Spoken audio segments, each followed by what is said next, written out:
I'm going to do a little reading from Getting Played. This is from chapter 4. I had to pick a bit that didn't have too many naughty words in there. So, are you ready? Okay. Chapter 4. He wasn't there. Nat stared at her empty seat, her heart racing faster than Rimsky-Korovsky's Flight of the Bumblebee. He wasn't there. Jackson Campbell, naked and thoroughly aroused, had vanished from sight. God, she didn't know whether to be pleased or worried.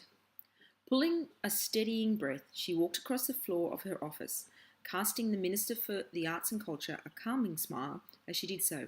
There's nothing to hide, Minister, she said, rounding the corner of her desk to reach for her chair. Movement at the floor caught her eye, and she missed a step. Jax grinned up at her from beneath her desk.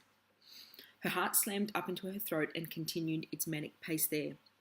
How many times do I have to tell you to call me Jeremy? The minister asked. Mouth dry, she jerked her stare back to him. Jeremy Craig, the man responsible for a hell of a lot of con government funding, smiled at her. Please? Minister is so formal. This is a formal meeting, isn't it? She croaked, inching closer to her chair. From the shadows beneath her desk, Jax watched her. She could feel his gaze on her body like a slow, hot caress. Her throat constricted at the thought. The minister laughed.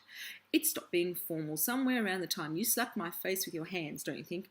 Or maybe it was when you informed me my taste in music sucks during lunch. Tell me again, what's wrong with Celine Dion? To her horror, he settled into the seat opposite her desk and beamed up at her. She stared at him. Great. Now she would have to sit in her seat, with Jax lurking under her desk, naked and horny. Are you going to take a seat, Natalie? She startled at the minister's question and blushed.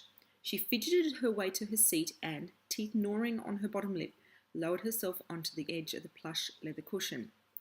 Instantly, a warm hand slipped around her ankle.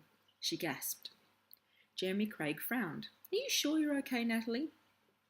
Swallowing at the rapid heartbeat in her throat, she nodded. Another hand smoothed around her other ankle. I'm fine, she blurted, shifting in on her seat. The leather made a low creaking sound. A low chuckle rumbled from beneath her desk, almost inaudible, as the two hands circling her ankles began to smooth up her calves. She pressed her thighs together. If Jax discovered she wasn't wearing knickers, and that's where I'm going to leave it. Hope you enjoyed that.